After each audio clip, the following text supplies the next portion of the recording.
అయితే దేవుడు మాట్లాడినప్పుడు మనిషి మౌనము దాల్చి వహించాలి.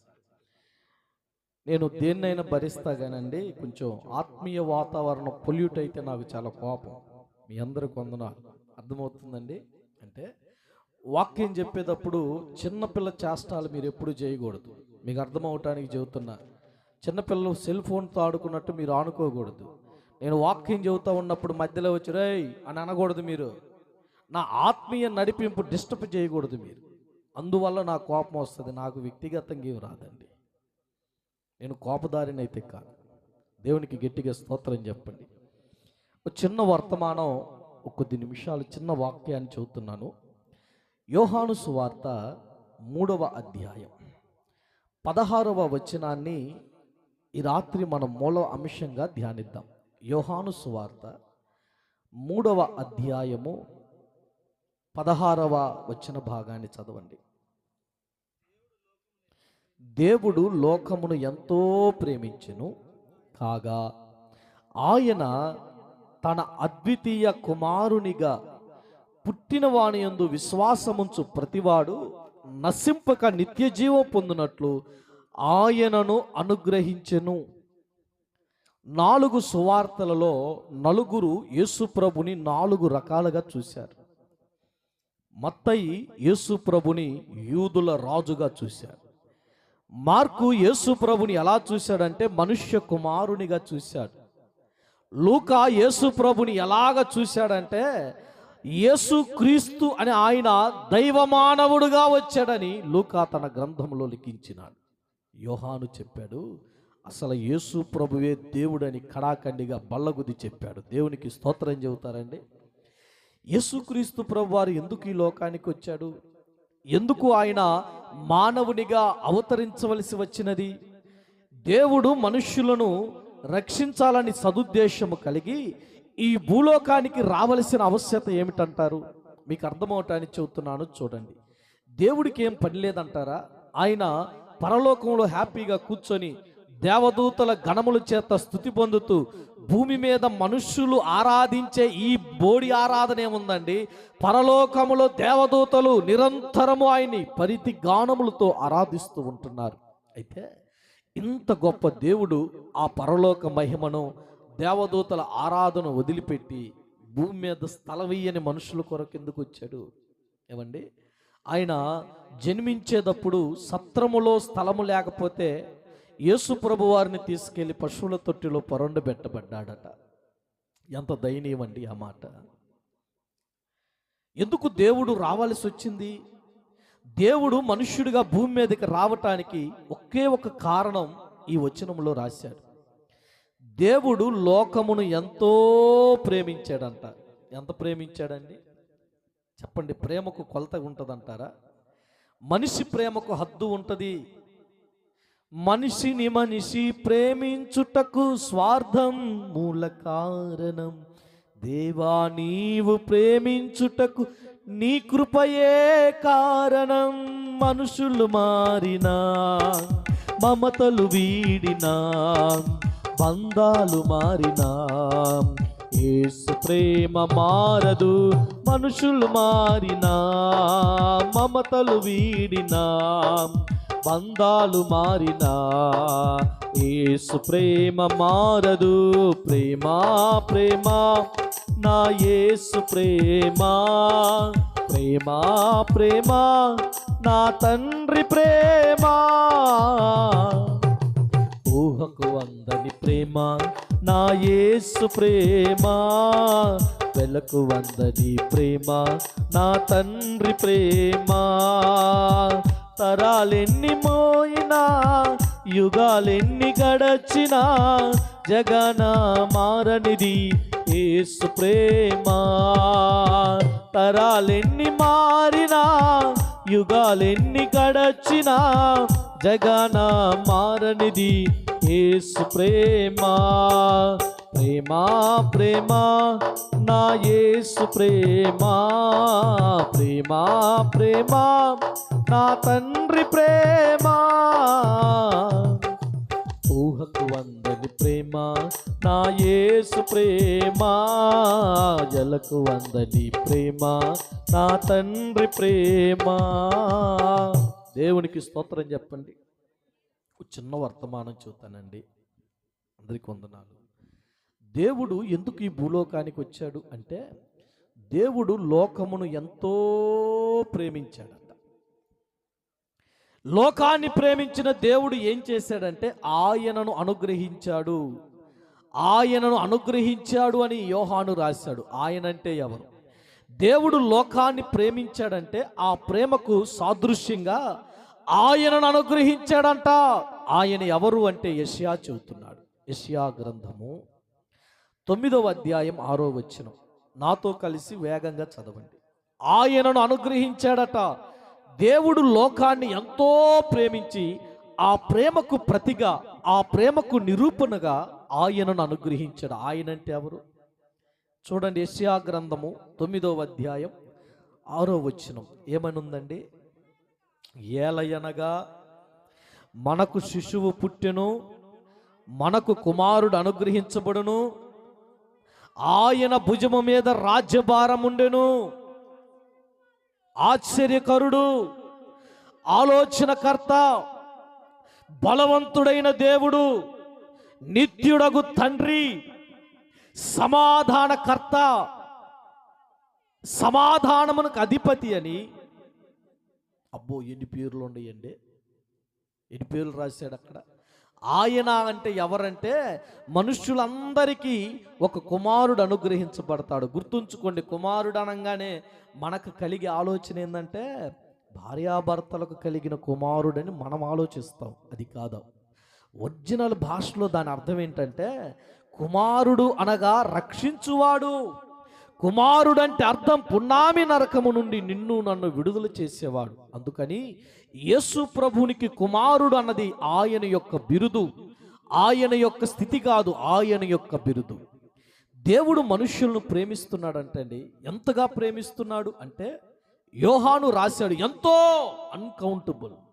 ఎంత ప్రేమించావయ్యా, ఎంతో ఎంతో ప్రేమించాడు. కాబట్టి ఏం చేశాడు ఆయన? ఆయనను అనుగ్రహించినాడు. ఆయన ఎవరు అంటే యేసుక్రీస్తు ప్రభు. మీరు చెప్పండి, దేవుడు అనేవాడు ఎవడైనా ఉంటే ఒక ప్రాంతాన్నో, ఒక కులాన్నో, లేదా ఒక మతాన్నో ప్రేమిస్తే ఆయన దేవుడు అనవలసిన అవసరతే లేదు. నమ్మినోళ్ళు స్తోత్రం చెప్పండి. అర్థమైందండి? నాకు ఇప్పటికీ అర్థం కాదు, కులానికి ఒక దేవుడు ఎట్టుంటాడు సార్, మతానికి ఒక దేవుడు ఎట్టుంటాడు సార్. దేవుడు అనేవాడు ఒక్కడే, దేవుడు అనేవాడు ఒక్కడే. యేసుక్రీస్తు ప్రభువు ఒక కులాన్ని కానీ ఒక మతాన్ని ప్రేమించాడని వాక్యంలో ఎక్కడా లేదు. చూడండి, కొన్ని సంగతులు చూపించి నేను ముందుకెళ్తాను. యోహాను సువార్త 1వ అధ్యాయం 29లో ఏమని రాశాడు రచయిత అయిన యోహాను? దేవుడు ఎప్పటికి కూడా ఒక వర్గాన్ని, ఒక కులాన్ని, ఒక మతాన్ని, ఒక దేశాన్ని ప్రేమిస్తే ఆయన దేవుడు అనాల్సిన అవసరతే లేదు. వాక్యంలో ఏం రాయబడింది? 1వ అధ్యాయం 29 యోహాను సువార్త.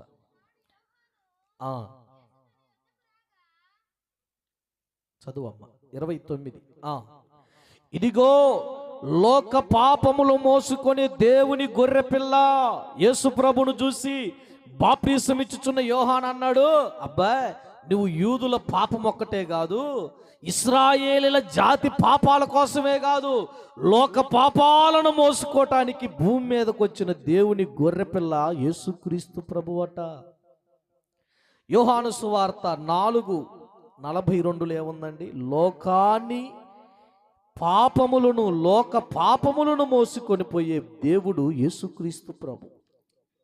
42వ వచనంలో ఏముంది? 4:42లో మా మట్టుకు మేము విని, అబ్బో ఈయన ఎవరని వారు అంటున్నా అంటే లోకానికి రక్షకుడు. ఎక్కడండి చెప్పండి? ఎవరికి? జాతికి కాదు, మనుషులు ఒక్కరికే కాదు, సర్వలోకమునకు రక్షకుడు.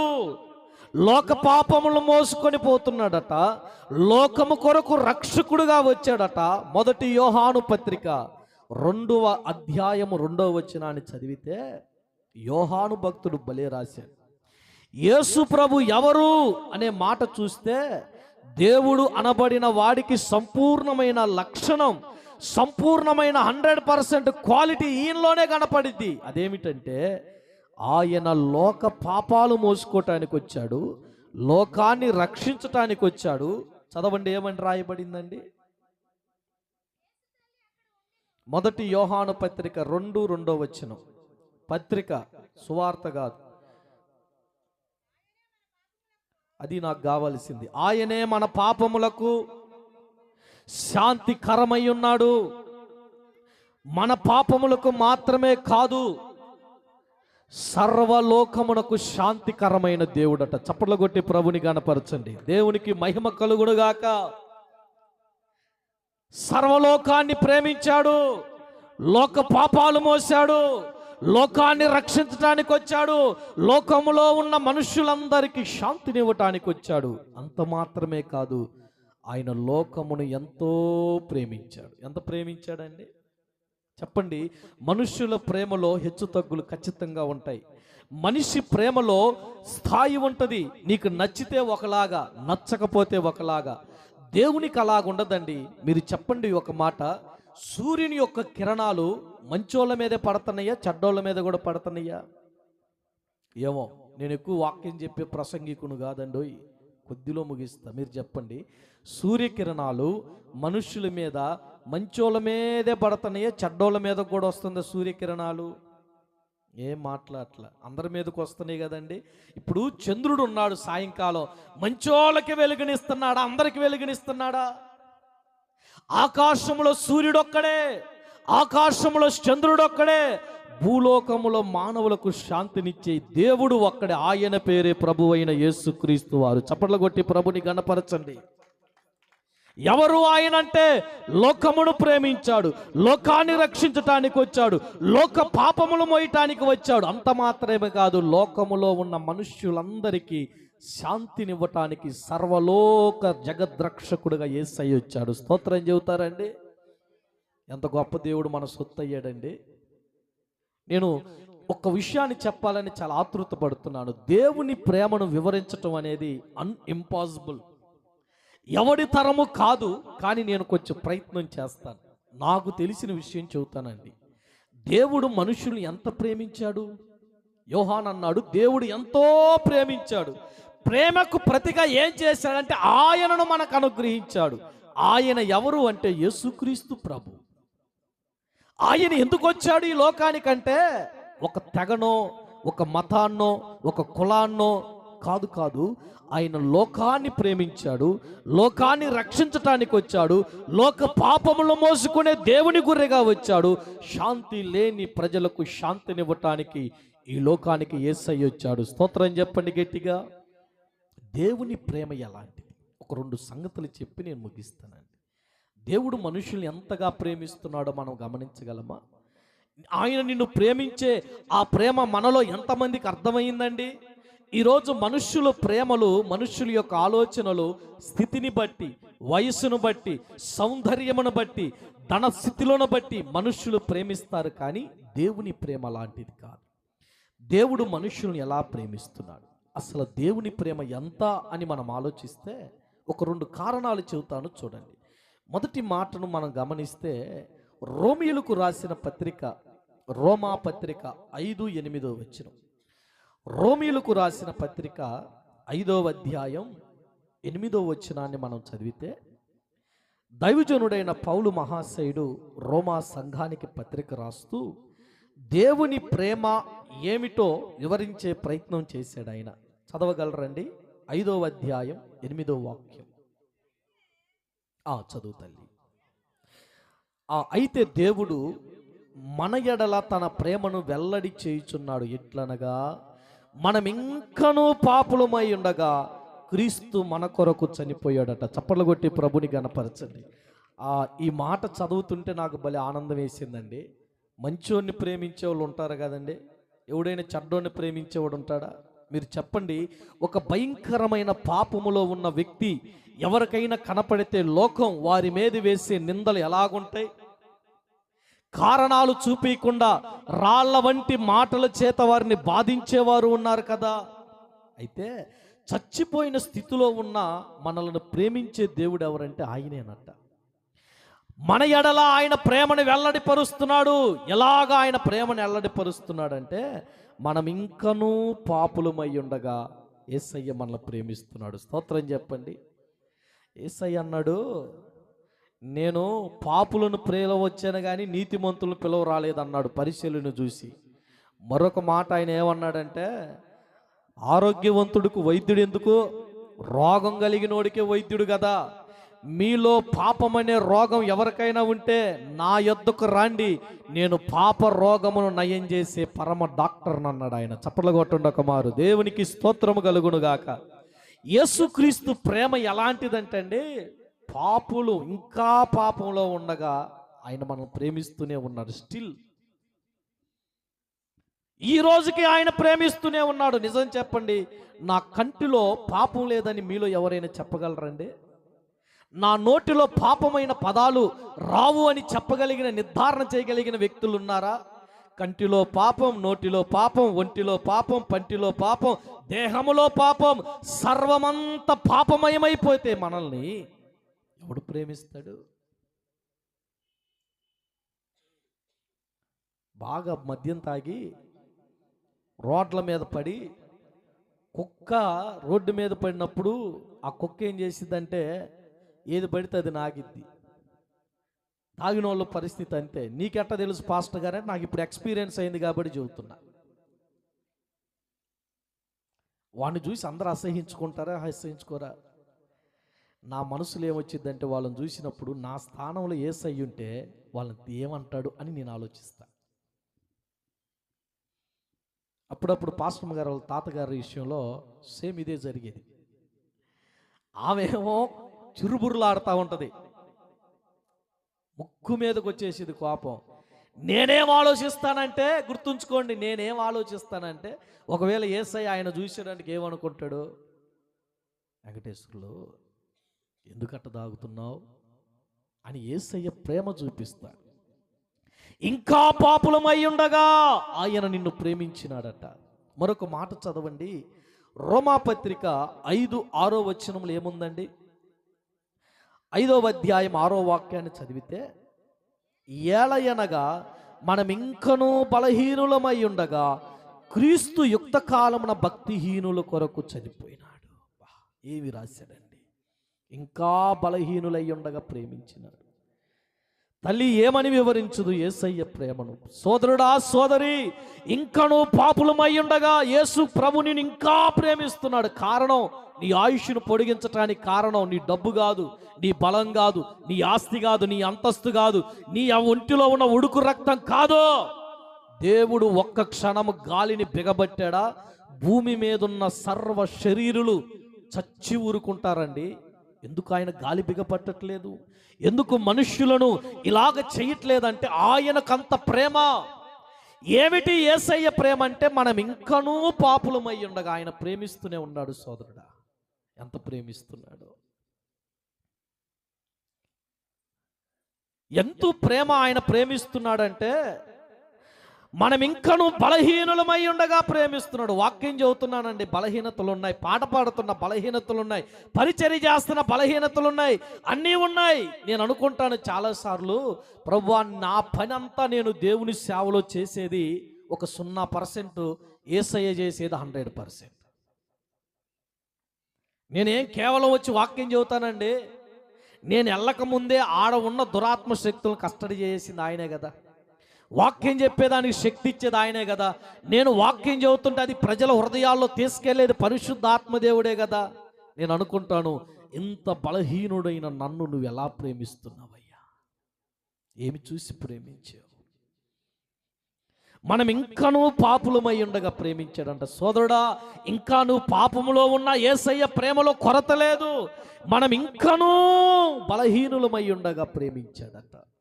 రోమాపత్రిక 5:10లో యేసు ప్రభు ప్రేమను వివరించే ప్రయత్నం పౌలు చాలా చాలా జాగ్రత్తగా చేశాడు. మనము పాపులమై ఉండగా ప్రేమించాడు. జాగ్రత్తగా వినండి, మనము బలహీనులమై ఉండగా ఆయన ప్రేమించినాడు.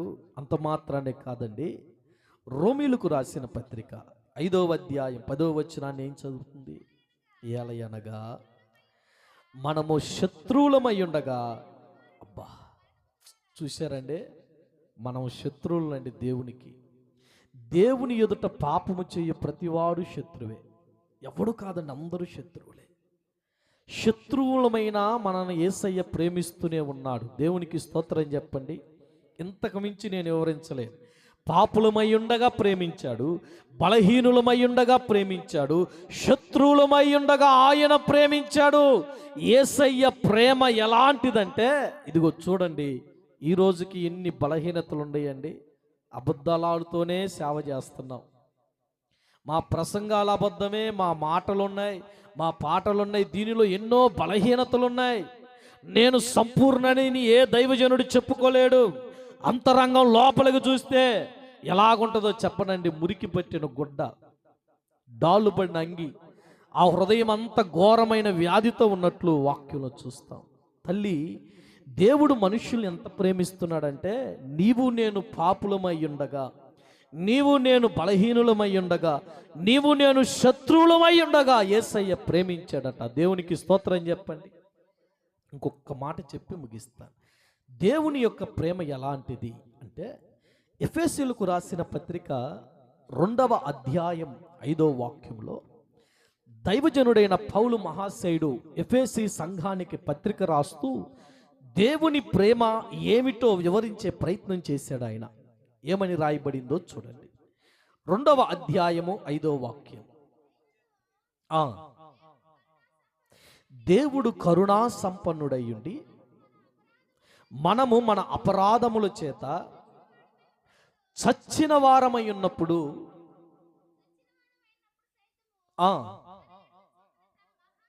అబ్బా ఏమి రాశాడండి, చచ్చిన వారి సైతము మన ఎడల ఆయన చూపిన మహాప్రేమ.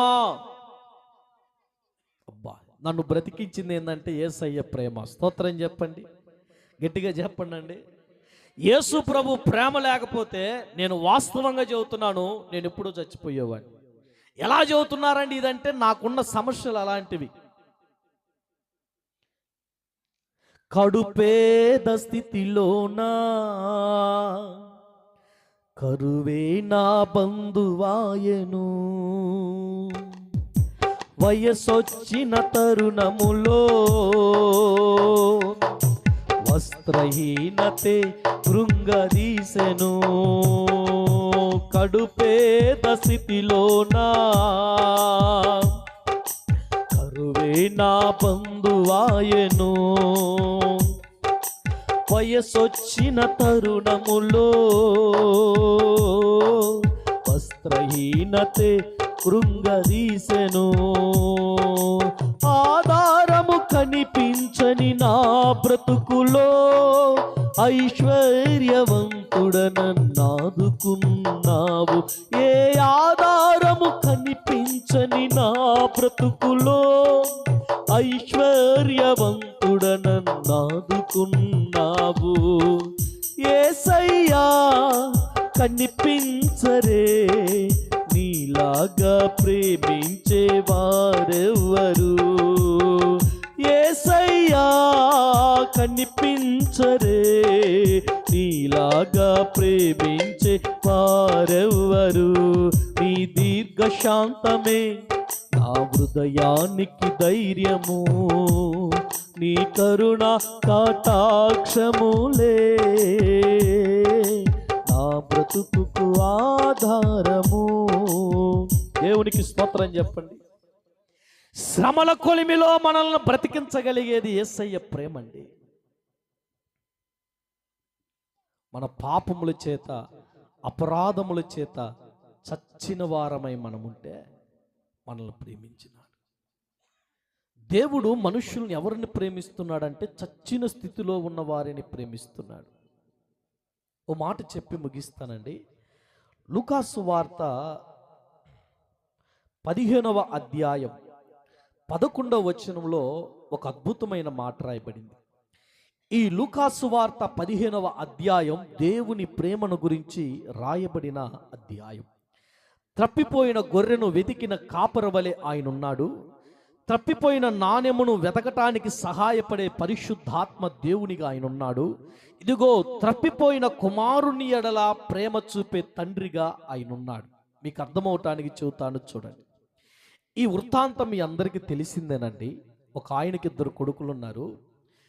చిన్నవాడు అన్నాడు నాన్న దగ్గరికి వెళ్ళి నాకు వచ్చే ఆస్తి నాకు ఇవ్వమంటే, తండ్రి జ్ఞానం కలిగినోడు కాబట్టి ఆస్తి ఇద్దరికి పంచిచ్చాడు, ఒక్కడికి రాసివ్వాల. అయితే ఈ చిన్న కుమారుడు ఆస్తిని తీసుకొని 13వ వాక్యంలో రాయబడుతుంది, దూరదేశానికి వెళ్ళి తనకున్న ఆస్తిని అంతటిని దుర్వ్యాపారం చేసి డబ్బులన్నీ పోగొట్టుకున్నాడు. ఆకలి అవుతుంది, చాలా ఇబ్బంది పడుతూ ఆ దేశంలో ఒక రైతు దగ్గరికి వెళ్ళాడు. ఆయన దగ్గరికి వెళ్ళి అన్నాడు, అయ్యా నాకు ఆకలితో ఉన్నాను, పట్టెడు అన్నం పెట్టండి అయ్యానంటే వాళ్ళు అన్నారు, దేశమంతా కరువు వచ్చింది బాబు, అన్నం పెట్టడానికి కుదరదు, పందులు కాయి ఆ పొట్టు మిగిలితే తిను లేకపోతే లేదన్నారు. ఆ రోజుల్లో ఆ పందులకు వేసే పొట్టు అనేది గోధుమలతోనూ యావలతోనూ ఆ తయారు చేయబడి ఉన్న పొట్టును పందులకు ఇచ్చేవాళ్ళు. ఉదయం అంతా పందులను కాసి సాయంకాలం వచ్చే సమయానికి ఆ పందులన్నీ వేగంగా వెళ్ళి పొట్టు మీద పడి తింటే ఈ వ్యక్తి తినాలని ఆశపడుతున్నాడు, కానీ ఏం దొరకట్లా, ఏమీ దొరకట్లా. ఇప్పుడు మీరు చెప్పండి, ఉన్నతమైన స్థితిలో ఉండవలసిన అతను చచ్చిన స్థితికి వచ్చినాడు. ఆయనే చెప్పాడు ఆ మాట. 17వ వచనాన్ని చదివితే ఆ చిన్న కుమారుడు ఇలాగ అంటున్నాడు.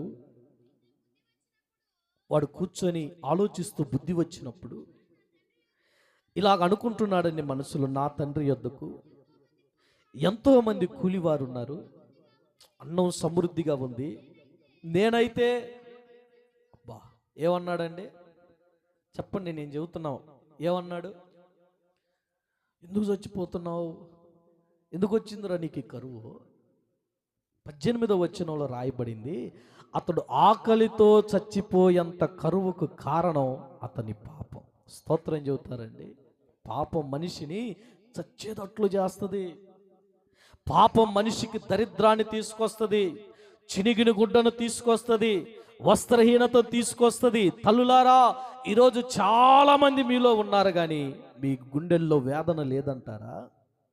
చచ్చిపోతే బాగుండని మీలో ఎంతమంది అనుకోరండి?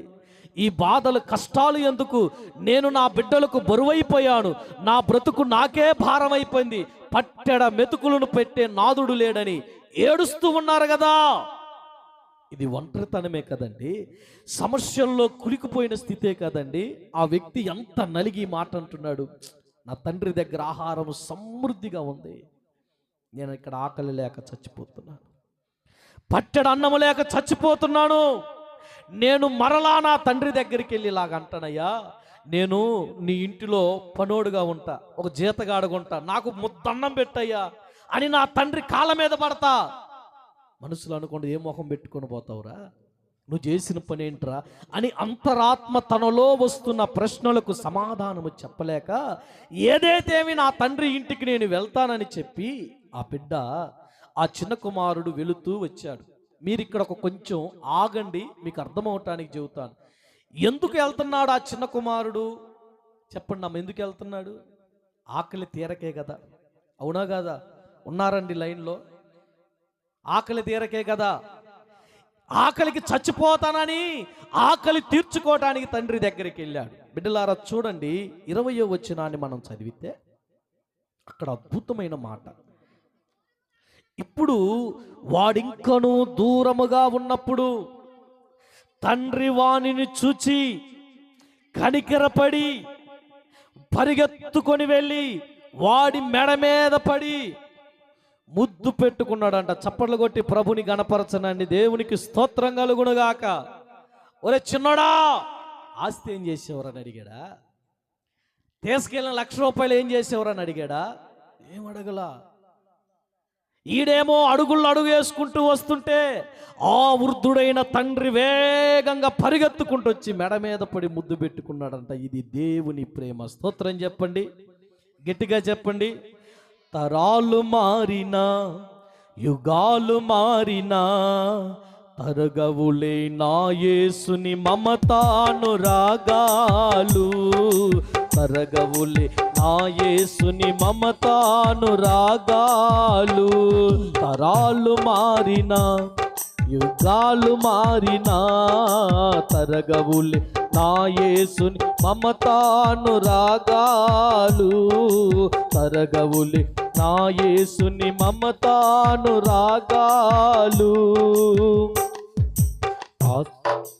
తండ్రి ఆస్తినంతయు వేశ్యలతో తినివేసి,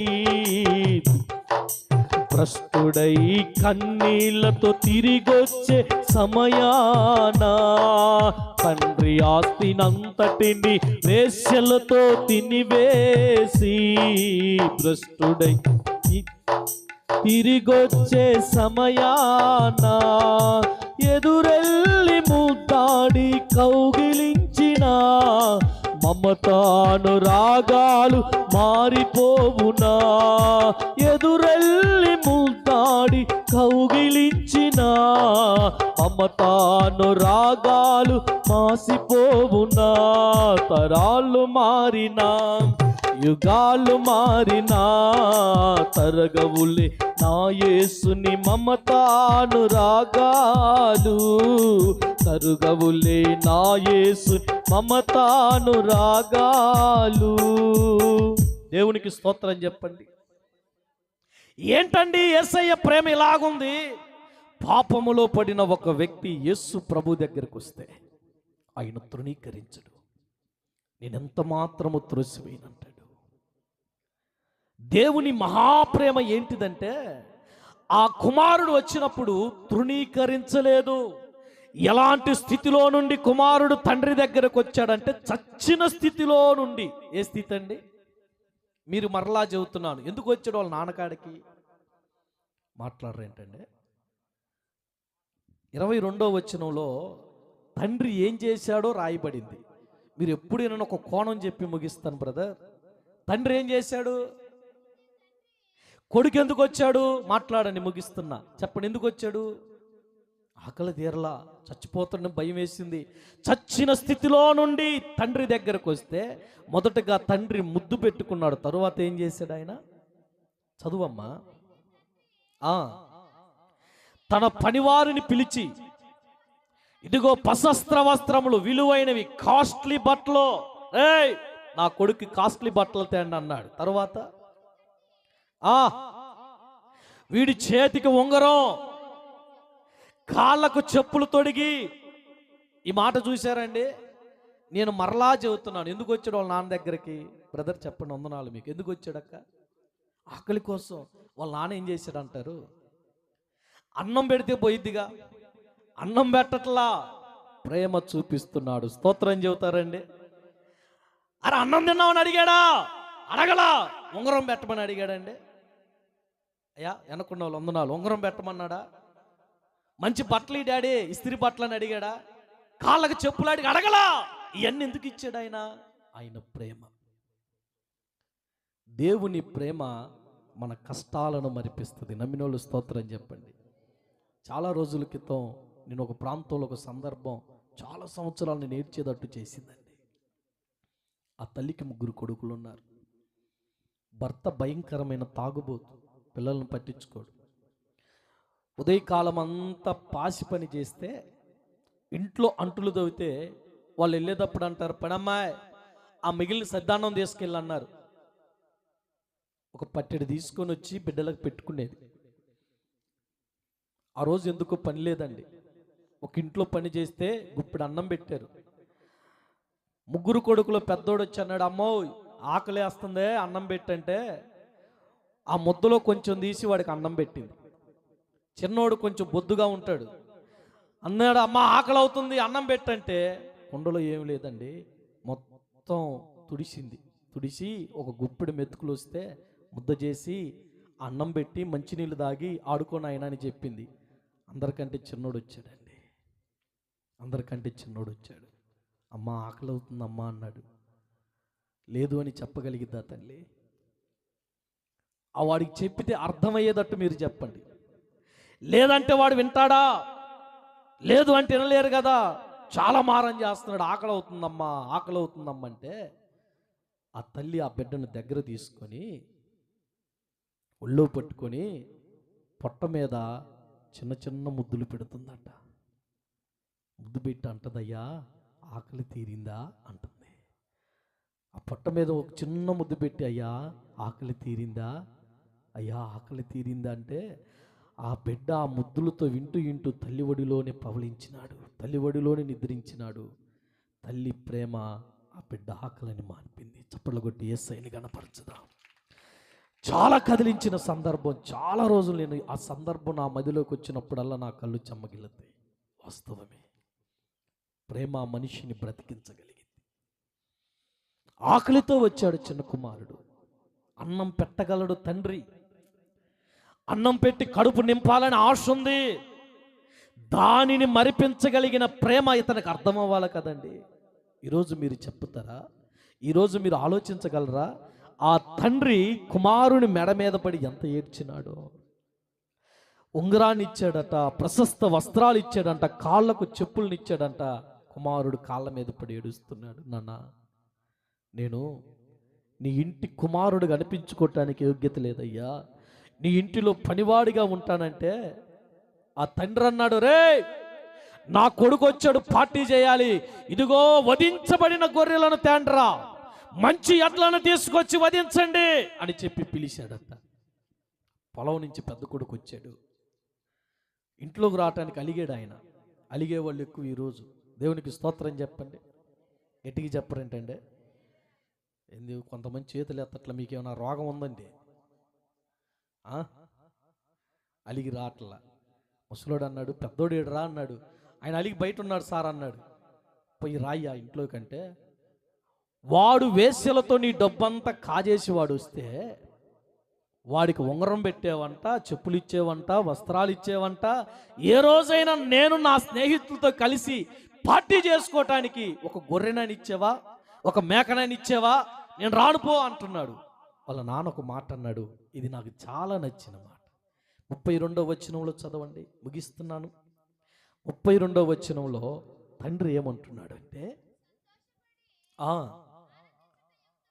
అయ్యా మనము సంతోషించటం, ఆనందించటం సరైనదేరా. ఈ నీ తమ్ముడు చచ్చి బ్రతికాడట. స్తోత్రం చెప్పండి. తండ్రికి తెలుసండి వాడు చచ్చిన స్థితిలో వచ్చాడని.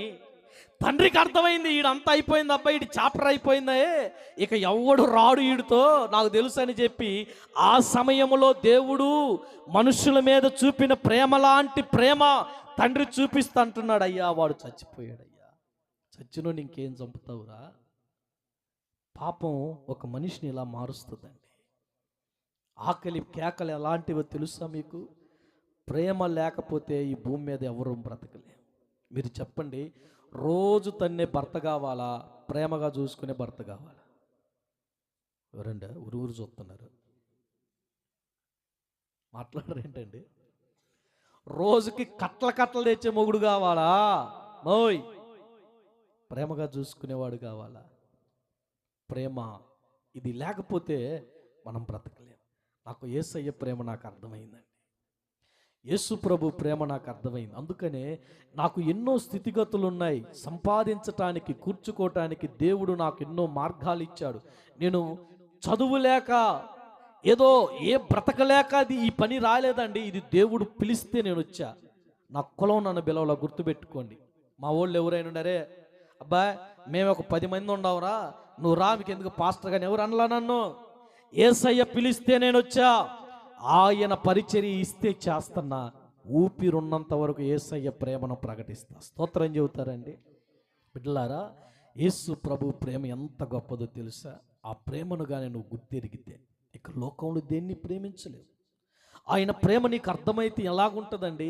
ఆ తల్లి ఆ చిన్న బిడ్డ పొట్ట మీద చిన్న చిన్న ముద్దులు పెట్టుతుంటే ఆకలి ఎటుపోయిందో పోయింది. ఆ అబ్బాయికి ఆకలిని మర్చిపోయాడు. ఆకలి అవుతుందన్న ఆశతేని ఆ బిడ్డను తల్లి ప్రేమ మరిపించిందండి.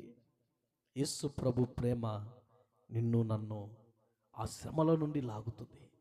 యేసు ప్రభు ప్రేమ నీకు అర్థమైతే బిడ్డ, ఆయన ప్రేమ ఎంత మహోన్నతమైనదో నీకు తెలిస్తే పాపంలో ఉండలేవు. లోకంలో ఉండలేవు. ఆయన దగ్గరకు రాకుండా ఏది నిన్ను ఆటంకపరచదు. ఈరోజు చాలామందికి ఈ ప్రేమ తెలియట్లా.